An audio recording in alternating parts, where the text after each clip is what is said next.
መጽሐፍ ቅዱስ በግልጽ ሴት ባሏ በሕይወት ሳለ በሕግ የታሰረች ናት። ባሏ ቢሞት ግን የወደደችውን ልታገባ ነፃነት አላት ይልና የወደደችውን ልታገባ ነፃነት አላት ሲል ያገኘችውን ትሸምጥጥ ማለት አይደለም። ውባይቱ ምእመናን ይላል። ከምእመናን ወገን ይሁን እንጂ ከማን ልጆችን እንድንወልድ ሳይሆን ወይም የብዙ ልጆች አባት የብዙ ልጆች እናት እንድንሆን ሳይሆን ሰይጣን እንዳይፈትናችሁ አግቡ ነው ያለ።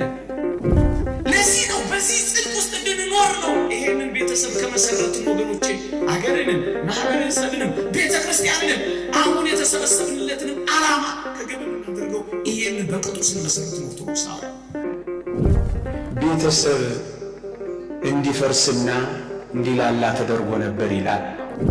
ሰፊውን የክርስትና ትውልድ ከትውልድ ወደ ትውልድ ለማሸጋገር መሰረቱን የምንጥልበት ቤተሰብ አረዳዱ፣ ሐሳቡ፣ አመለካከቱ ምን ሊሆን ይገባል ካላችሁ ወይም አዎንታዊው አመለካከት የትዳር አጋሬ ወይም የቤተሰብ መስራች አካሌ እግዚአብሔር የሰጠኝ ስጦታዬ ነው።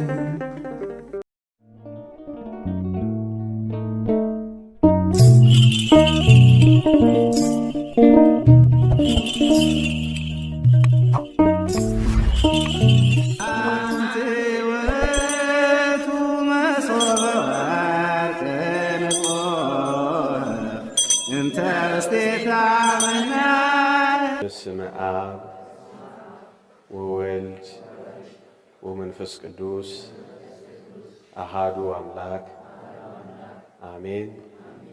በስመ አብ ወወልድ ወመንፈስ ቅዱስ አሃዱ አምላክ አሜን። ክቡራን አበው ካህናት፣ የተወደዳችሁ ምእመናን እና ምእመናት እንደምን ሰነበታችሁ?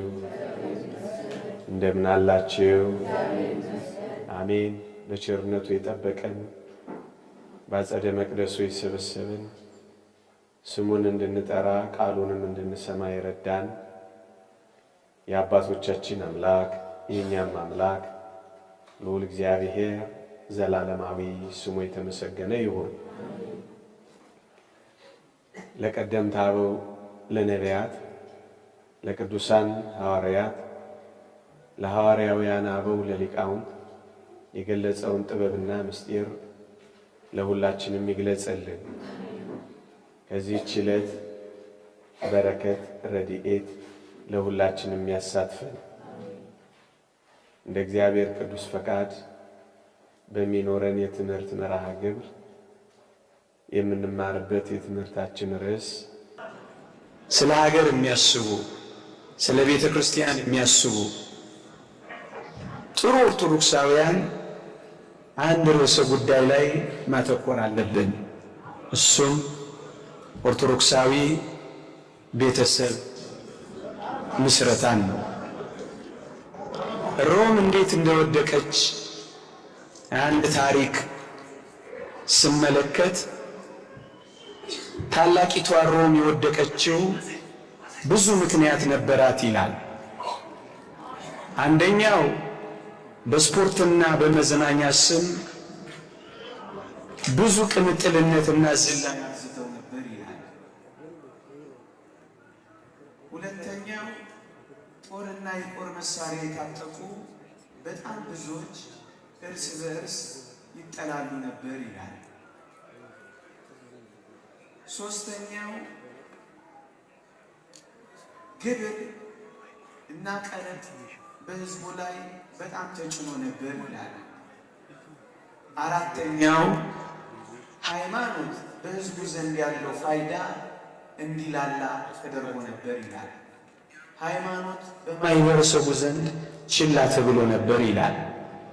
አምስተኛው ግን ቤተሰብ እንዲፈርስና እንዲላላ ተደርጎ ነበር ይላል። እነዚህ አምስት ነገሮች በዛች ከተማ ሲፈጸሙ ታላቂቱ ሮም ፈረሰች ይላል። ኦርቶዶክሳውያን ቤተሰብ ሲፈርስ ቤተ ክርስቲያን ትናወጻለች። ቤተሰብ ሲፈርስ አገር ትፈርሳለች። ቤተሰብ ሲደክም እንደ ማህበረሰብ እንደክማለን። ለዚህ ነው በዓለማችን ላይ የተነሱ እጅግ ኃይለኛና ጨካኝ ሰዎችን የምትፈልጓቸው የምታገኟቸው ከፈረሰ ወይ ከቀዘቀዘ ቤተሰብና ትዳር ውስጥ ነው። ኦርቶዶክሳውያን ይህ የምንነጋገረው ነገር ምን ያህል ጥልቅ እንደሆነ እንድታስቡት ማሳያ አድርጌ ነው ይሄን ያቀረብኩላችሁ። ቤተሰብ ወይም በጋብቻ ምስረታና ትዳር በብሉይ ኪዳንና በኦሪት ታተኩር የነበረችው ልጅ መውለድ ላይ ነበር። ለዚህ ነው ብዙ ተባዙ ምድርንም ሙሏት የሚል በረከት እግዚአብሔር በቅድሚያ ይባርካቸው። ልጅ መውለድ ላይ ታተኩር ስለነበረ ለዚህ ነው አንድ ወንድ ሚስት አግብቶ ቢሞት ወንድሙ ወይም ዘመዶቹ ሚስቲቱን አግብተው እንዲወልዱ የሚያስገድድ የዋርሳ ሕግ ነበረ።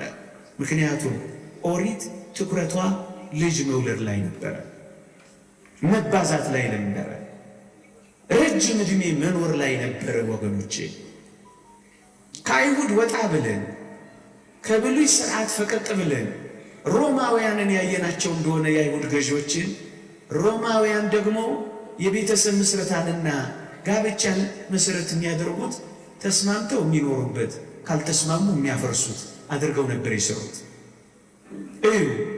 ባል ሚስቱንም ልጆቹንም ባሪያ አድርጎ የሚገዛበት ስርዓት ነበረ። የተወደደ መድኃኒታችን ኢየሱስ ክርስቶስ ሲገለጥ ግን ቤተሰብን ወይም ትዳርን ወይም ጋብቻን ምን አደረጋት መሰላችሁ?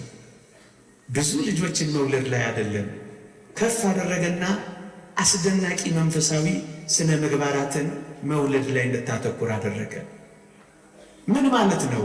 የቅድስናና የፍቅር ምስጢር አደረጋት። ወገኖቼ እንደ አይሁዳውያን ወይም እንደ ሮማውያን ጊዜያዊ ውል ተስማምቶ የሚኖሩበት ተስማምቶ የሚያፈርሱት ሳይሆን የዘላለም ቃል ኪዳን አድርጎ ቀየረው ጌታችን። ወገኖቼ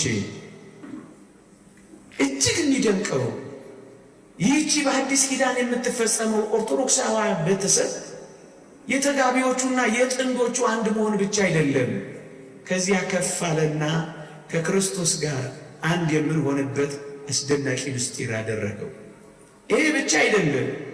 ይህ አንድነት በመንግሥተ ሰማያት የተወደደ መድኃኒታችን አንድ አድርጎ እስኪጠቀልለን ድረስ የዘላለም መንግሥት የመንግሥተ ሰማያት ጣዕም ምልክት አደረጋት። ቺን ኦርቶዶክሳዊ ቤተሰብ እንዲህ አድርጎ የቀየራት ይቺን ቤተሰብ ዓላማዋ ምን መሰላችሁ? እናንተ ወጣቶች የነገ ቤተሰብ መስራቾች ቤተሰብ መስርታችሁ ለአብነት ትምህርት ቤት ለቤተ ክርስቲያን ልጆች ለመስጠት የተዘጋጃችሁ ከሆናችሁ ዓላማዋን ጥቂት ላስጎብኛችሁ። ወገኖቼ ኦርቶዶክሳዊ ቤተሰብ ወይም ኦርቶዶክሳዊ ትዳር የሚመሰረተው ለምንድን ነው ካላችሁ፣ ወይም የኔን አይደለም የሊቁ የቅዱስ ዮሐንስ አፈወርቅን ትምህርት ጥቂት ላሰማችሁ። እንዲህ ይላል። ጋብቻ የተመሰረተው ለሴሰኝነት ወይም ለዝሙት ሳይሆን በንጽህና ለመኖር ነው ይልና ቅዱስ ጳውሎስ ያለውን ስሙ ይላል። ነገር ግን ስለ ዝሙት ጠንቅ ይላል። ስለዚህ ጋብቻ የተመሰረተባቸው ሁለት ዓላማዎች ንጽህናን ለመጠበቅና ዘር ለመተካት ናቸው ይልና ከነዚህ ከሁለቱ ግን ንጽህናን መጠበቅ ቀዳሚውን ስፍራ ይወስዳል ይላል። ኦርቶዶክሳውያን ቤተሰብ ለመመስረት ስታስቡ፣ ጋብቻን ለማቆም ስትፈልጉ አንድ ነገር እንዳትረሱ፣ ንጽህናን ለመጠበቅ ነው ቤተሰብ የምንመሰርተው። ድህነታችንን ፍጹም ለማድረግ ነው ጋብቻን ለምንፈጽመው። ከዝሙት ጠንቅ ለመጠበቅ የሚለው ንጽህናን ለመጠበቅ ወደዚህ ህይወት እንደምንገባ ነው የሚያሳየው። ኦርቶዶክሳውያን መጽሐፍ ቅዱስ የሚለውን ተመልከቱ።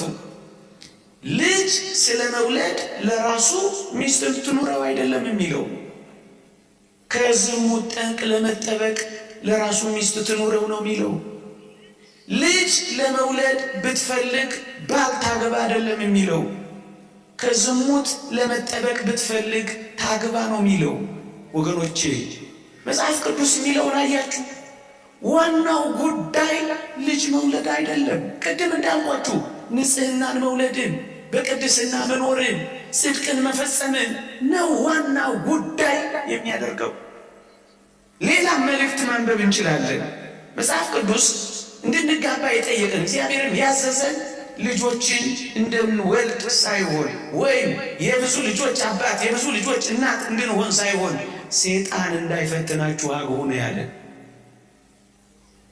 ከውስጥ በመብልና በመጠጥ ተፈጥሯዊ ስሜት ቢሰማችሁ አግቡ፣ ከውጭ ሰይጣን ቢፈትናችሁ አግቡ አለ እንጂ ይኸው ጽድቅንና ድህነትን ለመፈጸም ይህንን አድርጎ አለን እንጂ የብዙ ልጆች አባት ለመሆን ከፈለጋችሁ አግቡ አላለንም።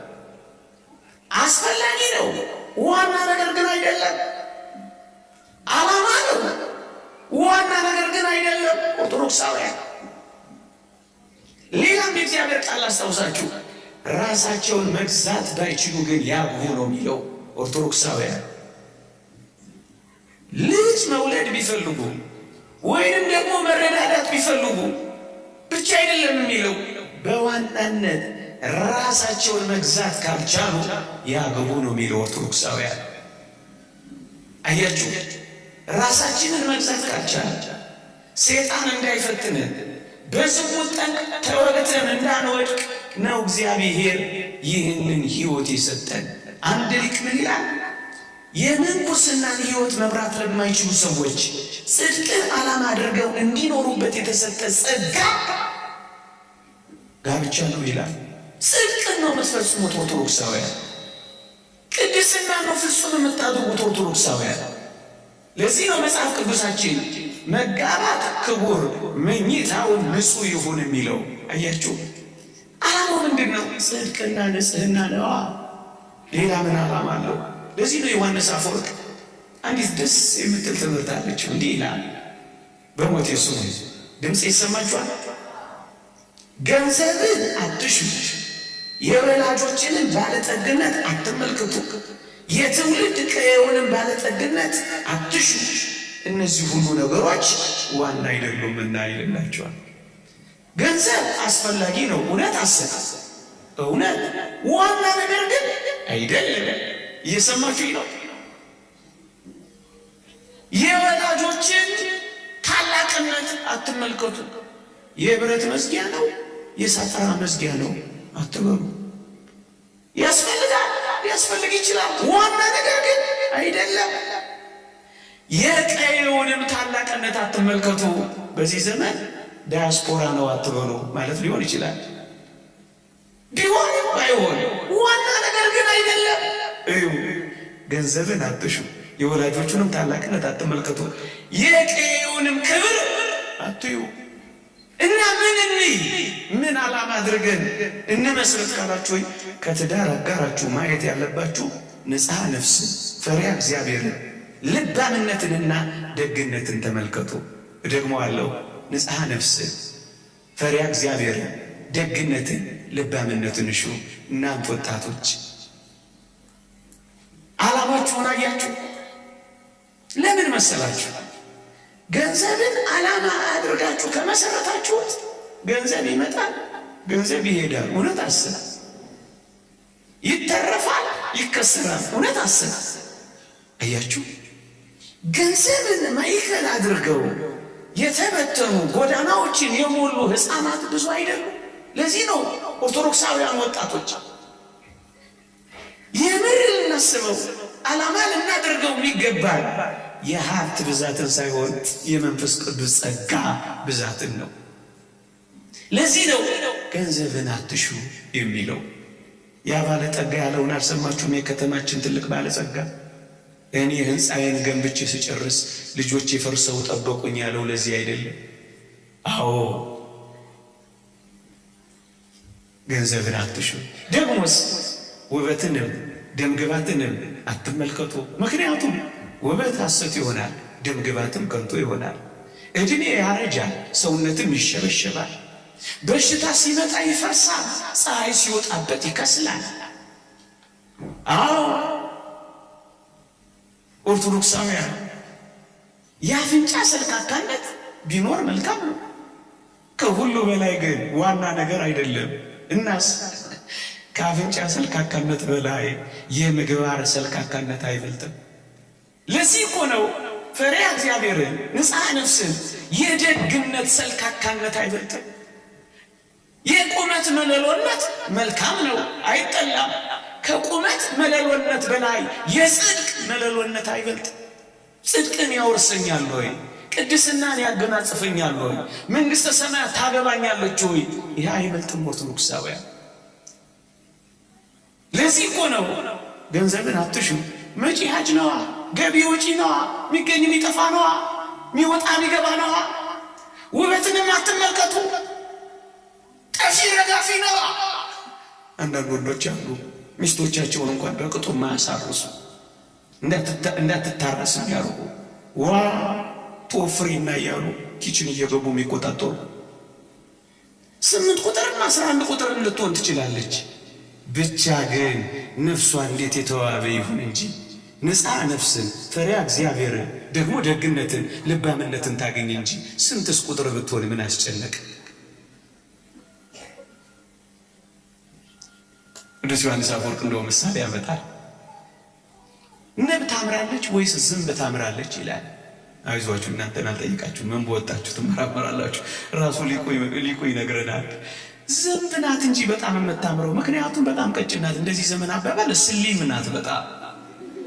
ግን ያቺን ንብን ተመልከቷት ምን ያብር ፉጭ እንዳለች የማታምር ነች ይልና ግን አስደናቂውን ማር ሰራ እንላለች ይላል። አዎ ለዚህ እኮ ነው ንጽሐ ነፍስን፣ ልባምነትን፣ ደግነትን፣ ፈሪሃ እግዚአብሔርን ገንዘብ ማድረግ ላይ ወጣቶች ካተኮራችሁ መከራውን ትሻገራላችሁ። ገንዘብን አትሹ፣ መልክንም ደምግባትንም አትዩ። በዋናነት ልጅንም ምክንያት አድርጋችሁ ከገባችሁ ልጆች የእግዚአብሔር ስጦታዎች ናቸው። ሊመጡ ይችላሉ፣ ደግሞ ሊቀሩ ይችላሉ። እውነት አሰብ ልጅ ያልመጣለት የተበተነ ትዳር ስንት ነው ኦርቶዶክሳውያን? ለዚህ እኮ ነው ልጅ ስለ መውለድ ያለ መጽሐፍ ቅዱስ ላይ ያልጠቀሰው። አያችሁ፣ እሷ ልጅን ከየት ልታመጣለት ትችላለች? እግዚአብሔር ካልሰጣት። እሱ ዘርን ካልሰጠው ከየት ሊያመጣ ይችላል? ለዚህ ነው ንጽሐ ነፍስን፣ ፈሪሃ እግዚአብሔርን፣ ልባምነትን፣ ደግነትን እንጂ ገንዘብንም ውበትንም ደምግባትንም ደግሞስ ልጅንም ማዕከል ተደርጎ የማይመሰረተው ለዚህ ነው። እንደውም ምን ይላል? ክርስቲያን ሆነ ሳለ ከትዳር አጋር ገንዘብ ለማግኘት ብለ ወደ ትዳር ከምትገባ ምድር ተከፍታ ብትወጥ ይሻላል ይላል። አያድርስ ነው በእውነት አሜን አትሉ? አንድ ከተማችን ላይ ቅኝት ያደረጉ ስታስቲክስ ሲሰሩ አንድ ትልቅ አጥኚ ሲያቀርቡ ሰምቻለሁ። አዲስ አበባ ውስጥ ትልቅ ፍች የሚበረክተው አሉ ኮንዶሚኒየም የወጣ ሰሞን ነው እንጂ እሱም ራሱ ጥናት ያስፈልገው። እንግዲህ እየተነጣጠቀ ይሄድ ይሆን እንጃ። ኦርቶዶክሳውያን ዓላማው ይሄ ከሆነ አረዳዱና አስተሳሰቡ አመለካከቱ ምን ሊሆን ይገባል? በተለይ ወጣቶች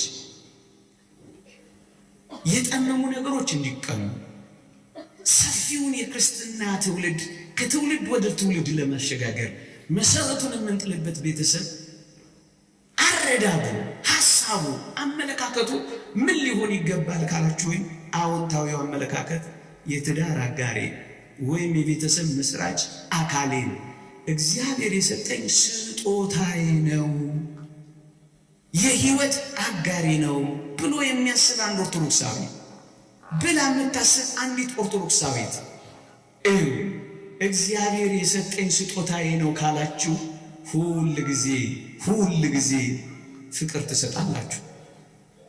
እግዚአብሔር የሰጠችኝ የህይወት አጋሬ ናት ካላችሁ ሁል ጊዜ እንክብካቤን ታዘወትራላችሁ። አያችሁ፣ አዎንታዊው አረዳድና አመለካከት ማለት ይሄ ነው። እግዚአብሔር የሰጠኝ ነው ካላችሁ ሁል ጊዜ ትጠነቀቃላችሁ። በጎ ማድረግን ታዘወትራላችሁ። ፍቅር መስጠት ላይ ታተኩራላችሁ። ፍቅር እኔን ይድላኝ አይልም። ለእናንተ ድሎት አትጨነቁ። ስለመስጠታችሁ እንጂ ስለመቀበላችሁ ግድ አይላችሁ። ስላጎደላችሁ እንጂ ስለጎደለባችሁ ነገር ስትቆጥሩ አትኖሩም። ምክንያቱም እግዚአብሔር ፍቅር ነው። ፍቅር የሰጠኝ ለዚህ ነው ብላችሁ ታስባላችሁ። አረዳዱንና አመለካከቱን ተመልከቱት። ከዚህ ይልቅ ግን ፍላጎቶችንና ምኞቶችን ልታሟላ የተሰጠችኝ ናት ብላችሁ ባሰባችሁ ቁጥር ግን ተፎካካሪነትን፣ ተቃዋሚነትን ነው የምታዳብሩት። ትከሻ ለትከሻ መለካካትን፣ መኳረፍን፣ ደስ አለመሰኘትን፣ መነጫነጭን፣ ያለቃና የምንዝር አይነት አኗኗርን ነው የምታተኩሩት ኦርቶዶክሳውያን። እግዚአብሔር የሰጠኝ ስጦታ ካላችሁ ግን መንከባከብ ትጀምራላችሁ። እነዚህ ነገሮች እያደጉ ትዕቢትን፣ ጥላቻን፣ አለመነጋገርን፣ መቋረፍን ነው የምታስተናግዱት። ቤታችሁ የጦርነት አውድማ ትሆናለች። ለዚህ ነው አባቶቻችን ቀዝቃዛ ቤቱ፣ ነዝነዛ ቤቱ ለምን ይሄዳል ከሰው ለቅሶ ለቅሶ እያለ ቤቱ ይላሉ። ለቅሶ ቤት የሚሆነው ለዚህ ነው ምእመናን። ብዙ ቤተሰቦች፣ ብዙ ትዳሮች ለቅሶ ቤት የሚሆኑት እኮ ለዚህ ነው። ንጭ የሚበዛቸው፣ ቅዝቃዜ የሚሰማቸው ለዚህ እኮ ነው። ወገኖቼ እባካችሁ ኦርቶዶክሳውያን ወጣቶች ለቅሶ ቤት እንዳትመሰሩት። የደስታ ቤት፣ የፍቅር ቤት እፍ ያላችሁ ፍቅርን የምታቀጣጥሏል ልዩ ቤት ነው የምትመሰሩት። ምክንያቱም እግዚአብሔር የሰጠኝ ስጦታ ነው ብላችሁ ነው የምትረዱት። አንዲት ሚስት ወይም አንዲት ቤተሰብ መስራች የትዳር አጋር ባሏን እንዳለቃ እሷን እንደምንዝር ከቆጠረችውስ ሰራተኛ እንደሆነች ብቻ ነው የምታስበው። እንቁላል አብሳይ ብቻ እንደሆነች ነው የምታስበው። ታዛዥ ብቻ እንደሆነች አድርጋ ነው የምታስበው። በዚህ ምክንያት በቅሬታና በተቃውሞ ከዚያስ ወደ አመፀኝነትና እልህኝነት ነው የምታሳድገው። ከዚያስ የጦርነት አውድ ነው የሚሆነው። አመለካከቱና አስተሳሰቡ ላይ ግን ስሩ። እግዚአብሔር የሰጠን ስጦታዬ ናት። በቃ እግዚአብሔር የሰጠኝ ጸጋዬ ነው። ሀብትና ንብረት ከአባት ከእናት ይወርሳል። አስተዋይ ሚስት፣ አስተዋይ ባል ግን ከእግዚአብሔር ዘንድ ነው የሚል ሰው መንከባከብ ይጀምራል። ይታደሳል። ፍቅርና ርኅራኄ ያደርጋል። አንዱ ለአንዱ መስዋዕት ይሆናል። አንዱ አንዱን አይሰዋውም። አንዱ ለአንዱ መስዋዕት ወደ መሆን ያድጋል። ወገኖቼ ክፉን ወደ መልካም የሚቀይረው እግዚአብሔር የሰጠኝ ጽድቅን መፈጸሚያዬ ነው ብላችሁ ስትመሰረቱ ነው። ወገኖቼ የክርስቶስን ጽድቅ እንደምትፈጽሙ የእግዚአብሔርን ትእዛዛት እያደረጋችሁ እንደሆነ ስትረዱ ፍቅርና ርኅራኄ ለመስጠት ነው የምትቸኩሉት። ኦርቶዶክሳውያን ለቁጣ ትዕግስት፣ ለክፉ ደግ መመለስ ትጀምራላችሁ። ሲታመም ይንከባከባል። ለምን? የክርስቶስን ትእዛዛት በመፈጸም ላይ ነኝ ትላላችሁ። ጦርነት አታደርጉትማ።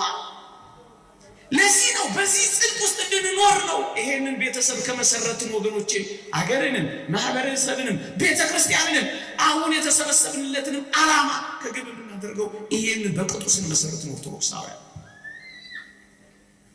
ሁል ጊዜ አፍቃሪ ነው የሚሆነው። መታዘዙ ከትዳሩ እየጀመረ ወደ ጠላቶቹ እየነጎደ ነው የሚሄደው። ኦርቶዶክሳውያን አንዳቸው ለአንዳቸው ወጀብ እንጂ አንዳቸው ለአንዳቸው ወጀብ አይሆኑም። ኦርቶዶክሳውያን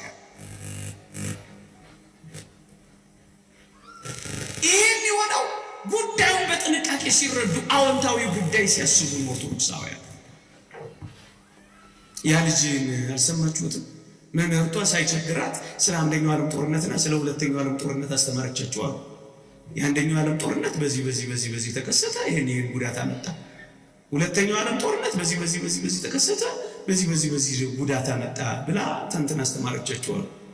ከዚያ ምን አለች? ሳይቸግራት ለእነዚህ ህፃናት የማይገባ ትምህርት አስተምራ ስታበቃ ለመሆኑ ልጆች እስካሁን ከነገርኳችሁ እንደተረዳችሁት የሶስተኛው ዓለም ጦርነት የትና እንዴት ይከሰታል ብላችሁ ትገምታላችሁ? እስኪ ንገሩኝ አትላቸው። አንድ ሁነኛ ፈጣን ልጅ ለወትሮም ፈጣን ነው። እጁን አውጥቶ እስካሁን ከነገርሽኝ የተረዳሁት ይሄ ሶስተኛው ዓለም ጦርነት የሚከሰተው ምናልባት እኛ ቤት ሳይሆን አይቀርም ማለት አለ። ምክንያቱም እናትና አባቱን ይመለከታል። እናንተ ኦርቶዶክሳውያን እናንተ ግን እንደዚህ እንድንሆን አልተጠራንም። እየሰማችሁኝ ነው? ሁል ጊዜ ይኸውላችሁ እንኳን አይደለም ኦርቶዶክሳውያን እንኳን አይደለም ክርስቲያን ሆነ የሚስትን ጥቂት ዓመት የባልን ጥቂት ዓመት የልጆችን ጥቂት ዓመት ቀርቶ እንኳን አይደለም የገዛ ቤተሰብን ጥቂት ዓመት ቀርቶ ክርስቲያን ይሆን ነው ወገኖቼ የአላውያንን ጡጫ የአረማውያንን እርግጫ የመናፍቃንን ዛቻ እንኳን ለመሸከም ነው ክርስቲያን የሆን ነው። ኦርቶዶክሳውያን መጽሐፍ ቅዱስ ምን እንደሚል አልሰማችሁ? ሰው በማናቸውስ በደል እንኳን ቢገኝ መንፈሳውያን የሆናችሁ እናንተ በዋህነት አቅኑት ይላል። ለማቅናት ነው ክርስቲያን የሆን ነው ወገኖቼ። ስለዚህ ሁሉ ጊዜ በቁጣ ትዕግስትን፣ በጥላቻ ፍቅርን፣ መዋደድን እየጨመርን ማከም ነው ያለብን ኦርቶዶክሳውያን። አንድ ሁለት ነገር ብቻ ጨምሬ አበቃለሁ። እግዚአብሔር ከሁላችን ጋር ይሁን። እየተሰማችሁ ነው? እየገባችሁ ነው?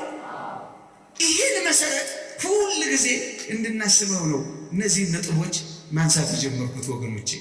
ሁለተኛው ዓላማውን ተነጋግረናል። ጌታችን እንዴት በአዲስ ኪዳን ከፍ እንዳደረገው አይተናል። ዓላማውን ተረድተናል። አዎንታዊ የሆነውን አረዳድ አጥንተናል። አሁንስ እጅግ ከፍ ወዳለው ደግሞ ሀገርንም ቤተክርስቲያንን ሌሎቹንም እንዴት አድርጎ አንድ እንደሚያደርግ ተመልከቱ። ይሄ ቤተሰብ ፍጹም ፍጹም ፍጹም አንድነትን ይፈልጋል። ኦርቶዶክሳውያን ይሄን አንድነት የምታመጡት ኦርቶዶክሳውያን በአንድ መኪና በመሄድ በአንድ ጋቢ በመልበስ አንድ አልጋ ላይ በመተኛት አንድ መኪና ላይ በመሄድ አንድ ድፎ ዳቦ ተቆርሶ ክብ በአንድ ፎቶ በመነሳት እንዳይመስላችሁ። ኦርቶዶክሳውያን ጨሰ አቧራው ጨሰ ብለን ማጮህና ማጨስ እንችላለን፣ ግን ይሄ ፍጹም አንድነትን አይፈጥርልንም ኦርቶዶክሳውያን። እና በምንድን ነው አንድ ምን ሆነው? ቅድም ባልኳችሁ መጽሐፍ ቅዱስ በግልጽ እንዲህ ይላል፣ እኛ ብዙዎች ስንሆን አንዱን እንጀራ ስለተካፈለን አንድ ሥጋ ነን ይላል። ሥጋውን በመብላታችን ደሙን በመጠጣታችን በረድኤተ እግዚአብሔር በመንፈስ እግዚአብሔር በመመራታችን ፍጹም ወደሆነ አንድነት እንመጣለን። ወደዚህ አንድነት ነው ኦርቶዶክሳውያን መቅረብ ያለብን። ይህ አንድነት ምንድን ነው? ቅድም እንዳልኳችሁ የዘላለም መንግስት ምልክትና ትምህርት ነው። የባልና የሚስት ፍቅርን ያህል ማህበረሰብን የሚያዋህድ ምንም ነገር የለም፣ ምንም ነገር የለም። ለዚህ ነው ይሄንን የማህበረሰብ መሰረት የሆነውን ቤተሰብ በዚህ ዘመን ማፍረስ የተያዘው። ምን አይነት አንድነት ያስፈልጋል ኦርቶዶክሳውያን? መጀመሪያ አንድ ሁለት ለወጣቶቻችን ለሁላችን የሚጠቅም አንድ ሁለት ነገር እንነጋገር። እግዚአብሔር ቤተሰብ እንዲመሰረተው ያደረገው በራስ ብቻ አይደለም። እየሰማችሁ ነው? በራስ በግላችን ብቻ በራሳችን ብቻ ጋብቻንም ቤተሰብንም እንዲመሰረት አላደረገም። በእኛ ብቻ እንዲፈጸም አላደረገውም። ለወንድ ሴትን ለሴት ወንድም ሰጥቷል። ምን ማለት እንደሆነ ታውቃላችሁ? በራሳችሁ ሩካቤ እንድትፈጽሙ እግዚአብሔር አይፈቅድላችሁም። ርኩስ ነው፣ እሱ የረከሰ አስጸያፊ ነው። በራሳችሁ እንድትፈጽሙ እግዚአብሔር አላሰለጠናችሁም። እሱ ልምምድ ርኩስ ነው። እሱ ልምምድ የመርገም ነው። እሱ ልምምድ የሴጣን ነው። እሱን ማጥፋት ነው ያለብን። ይህንን በስርዓተ ትምህርት ውስጥ እንኳን ለማስተማር ተዘጋጅቷል። ይህ ዓለም በቁሳቁስም አይቻልም፣ በራሳችሁም አይፈጸምም። አሁን በቃሌ ልናገር የማልችለው ጸያፍ ነገሮችም አይከወንም። በወንድና በሴት መካከል ነው የሚሆነው። ይሄ ደግሞ ቅድም እንዳልኳችሁ ዘላለማዊ አንድነት ነው። እደግመዋለሁ። የሆነ ሰሞን ተቃርቦ የሆነ ሰሞን ተለያይቶ አይሆንም። እየሰማችሁ ነው? እንደ እንስሳት የሆነ ሰሞን ይቀራረባል፣ ከዚያ ደግሞ ትንሽ ሲቀዛቀሱ ደግሞ ይተዋሉ። እንደዚህ አይደለም። የዘላለም ቃል ኪዳን ምሳሌ ስለሆነ የምንገባው ላንወጣ ነው፣ የምንዋሃደው ላንለያይ ነው፣ የምንጀምረው ላናቋረጥ ነው፣ የምንቋጠረው ላንበጠስ ነው። ኦርቶዶክሳውያን መቼም ስትገቡበት አስባችሁ እሸከመዋለሁ ወይ እችለዋለሁ ወይ አልፈዋለሁ ወይ ነው የሚባለው። በፈረቃ ይሆን ወቅት እየጠበቁ ሲዝናል መሆን አይቻልም። እንደ አንዳንዶች እንደተለመደው ይሄም አይቻልም። አንድነቱ ፍጹም የማይለወጥ አንዳንዶች አሉ። አንድ ሰሞን አብረው ይሆኑና ትንሽ ሲለያዩ ደግሞ ይከርሙና ደግሞ ከዛስ የት ነህ ይባባላሉ። ከዛ ደግሞ አንድ ሁለት ወር ሽምጥን ይላሉ። ከዛ ደግሞ ሲሰለቻቸው ደግሞ ይተውተዋል። እንዲህ አይነት ወቅታዊ አይደለም፣ የዘላለም ቃል ኪዳን ነው። ለዚህ ነው የሚያነሳው ኦርቶዶክሳውያን የሁል ጊዜ ህይወት ነው። የሁል ጊዜ ህይወት ነው ወገኖች፣ የሁል ጊዜ ህይወት አንድነቶቹ ምንድናቸው? እነሱን ጠቀስ አድርጌ ላውቅ። የሃይማኖት አንድነት ነው። ኦርቶዶክሳውያን የሃይማኖት አንድነት መጽሐፍ ቅዱስ በግልጽ ሴት ባሏ በሕይወት ሳለ በሕግ የታሰረች ናት፣ ባሏ ቢሞት ግን የወደደችውን ልታገባ ነፃነት አላት ይልና የወደደችውን ልታገባ ነፃነት አላት ሲል ያገኘችውን ትሸምጥጥ ማለት አይደለም። ወባይቶ ምእመናን ይላል። ከምእመናን ወገን ይሁን እንጂ ከማን ከምእመናን ወገን ያመነ የተጠመቀ የቆረበ የእግዚአብሔር ልጅ ይሁን እንጂ እንኳን በሃይማኖት በምግባር ይመረጣል። ወገኖቼ ለጽድቅ ያበቃኛል ወይ? ለቅድስና ይሆነኛል ወይ? እሱ እንኳን ይመረጣል በመጽሐፍ ቅዱስ ወገኖቼ፣ እሱ እንኳን ይመረጣል። አንዳንዶች ቀለል ማድረግ እኔ አቅልዬ ነው፣ ሌላ ምንም ነገር አልፈልግም፣ ፌስታሌን ይዤ ግብት ነው የምለው፣ ሽማግሌ አልፈልግም፣ ቄስ አልፈልግም፣ ካሜራ አልፈልግም፣ ድግስ አልፈልግም። ቀለል አሁን የእውነት ማቅለል ይመስላችኋል ነው? ኮሃቢቴሽን ይሉታል ፈላስፎቹ፣ ተካቶ መኖር ይሉታል። ለምን መሰላችሁ? ፌስታሏን ይዛ ጥልቅ ትልና አንድ 3 ወር 4 ወር ታየውና ካልተመቻት ፌስታሏን ይዛ ውልቅ ትላለች። ቄስ ካለ ሊሸመግል ነው፣ ካሜራ ካለ ሊያሳፍር ነው፣ ሽማግሌ ካለ ላደራድር ነው። ጥልቅ ውልቅ ኤግዚት ስትራቴጂ ነው እንጂ ማቅለል አይደለም። ኦርቶዶክሳውያን እንዲህ አይነት ማቅለል የለም። መቅለል ካልሆነ በቀር መቅለል የለም። ለዚህ እኮ ነው አጫጭር የሆኑ በጣም አጫጭር የሆኑ ኮንትራት አይነት የሚመስሉ ነገሮች በዓለም ላይ የምናየው። እኛ ኦርቶዶክሳውያን ግን እንደዚህ አይደለንም። የሃይማኖት ችላት ነው። አትናውቁ ኦርቶዶክሳውያን። እንዴት አድርጋችሁ ልጽፍ? አንድ ቀን እኮ ነፍሳችሁ አምልኮተ እግዚአብሔርን ትፈልጋለች። አንድ ቀን እኮ ጽድቅን መፈጸም ትፈልጋለች። አንድ ቀን እኮ ቅድስናን ትፈልጋለች። ያን ጊዜ ምን ልትሆኑ ነው? ስትወልዱ ልጅ ልትካፈሉ ነው። እስከ ዛሬ እኛ ጋር አሁን ደግሞ እንደዚህ ብላችሁ ልትበጣጠሱ ነው፣ ቤታችሁ ልታፈርሱ ነው። አይደለም። በሕይወት ዓለም አንድ ስለመሆን፣ በዕድሜ አንድ ስለመሆን፣ በባለጸግነት በትምህርት አንድ ስለመሆን የሚሰጥ ዓለም በሃይማኖት አንዱ ነው ብንል ያኮርፋል። ትክክል አይደለም። ሌላው የንጽህና አንድነት ነው። መጽሐፍ ቅዱስ ስለ ድንግልናው ያፈረ ሰው ቢኖር ያግባ፣ ድንግሊቱ ግን ኃጢአት ብትሰራ ታግባ፣ ድንግሊቱ ግን ብታገባ ኃጢአት አትሰራ ነው የሚለው። አያችሁ፣ እስከዛ ድረስ ወጣቶች እባካችሁ ተጠብቃችሁ ቆዩ። እናንተን እንደ አንዲት ንጽሕት ድንግል ለአንድ ወንድ ለክርስቶስ ላቀርብ አጭቻችኋለሁ ይላል። መታጨት በንጽህናና በድንግልና ነው። እስከዛ ጠብቁ፣ ራሳችሁን ያዙ፣ ወደዚህ የሚከቱ ሀሳቦችን አስወግዱ። ንጽህናና ቅድስናን ገንዘብ አድርጉ። ማግባት ወደሚገባችሁ እድሜ እስክትደርሱ ድረስ መጽሐፍ ቅዱስ ማግባት ወደሚገባው እድሜ በደረሰ ጊዜ ያግባ ይላል። ከ3ኛ ክፍል ጀምሮ እንድናገባ አይፈቅድም እኮ መጽሐፍ ቅዱስ አይደል እንዴ? አግባ የሚለው ማግባት ማህበራዊ ሕይወትን፣ መንፈሳዊ ሕይወትን ደግሞ ገንዘብን ማስተዳደር ይጠይቃል። ወደዚህ እድሜ እስኪደርስ ድረስ ቆይ፣ ታገስ፣ ጽና። ይሄን ካደረግክ በኋላ ትገባለህ ነው የሚለው። ስለዚህ ወጣቶች ዙሪያ ገባው ድንቅ የሆነ የቤተሰብ ምስረታ ላይ ልናተኩር ይገባል። ሀገርን፣ ቤተሰብን፣ ቤተ ክርስቲያንን ፍጹም ወደሆነ አስደናቂ ሕይወት ለማድረስ ልንዘጋጅ ይገባል። አደራችሁ። ጋብቻ ጠላቱ ነው። ይሄ አለ ጋብቻ ሊጠላ ነው በዋናነት የሚሰራው እንዳትጠሩ። ይሄ በዚህ በከተማችን የሚነገሩ አንዳንድ ነገሮችን በእናንተ ሕይወት ውስጥ እንዳይሰሩ። ይሄ ሚስት ብሎ አብሪቬት አድርጎ ሚጥሚጣ ስትልስት እንደዚህ አይነት ነገር ከቶም ቢሆን ለአይምሯችሁ ከቶም ቢሆን ለአንደበታችሁ እንዳታሳድሩበት። እንዲህ አይነት ፌዝና እንዲህ አይነት ጸያፍ ሕይወት እየተለማመዳችሁ በገባችሁ ቁጥር ትዳርን፣ ንጹህ የሆነ ጋብቻን እየናቃችሁ ትመጣላችሁ። አደራችሁን ተጠበቁ። ይሄ አለ መጋባትን ይጠላል። ከተጋባ እንዳይጸንስ መድኃኒት ይሰራል። ከጸነሰ እንዲያስወርድ ኪዮስክ ሱቅ ይከፍታል። ጨክኖ ከተወለደ ደግሞ የተወለደው መረን እንዲሆን ማምከኛ መሳሪያዎች ደግሞ ያመርታል። በዚህ ሁሉ ውስጥ ታግለን የተቀደሰውን ቤተሰብ ከክርስቶስ አንድነት ጋር እናዋህደንን ልንሰራ ይገባናል። ይሄን ካልሰራ ደጋግ ልጆች የሚያፈሩ ቤተ መቅደስ የሚገቡ ጳጳስ የሚሆኑ አገር የሚመሩ ርኅራኄ ያላቸው ፍቅር የሆኑ የሚያቅፉ እንጂ የማያውቁ ትውልዶችን መፍጠር የምንችለው ቤተሰብን በደግነት ስንመሰርት ነው። ይቆየን። የእግዚአብሔር ቸርነት፣ የእመቤታችን አማላጅነት፣ የቅዱሳን በረከት ረድኤት አይለየን። ሰምተን ለመጠቀም ያብቃል።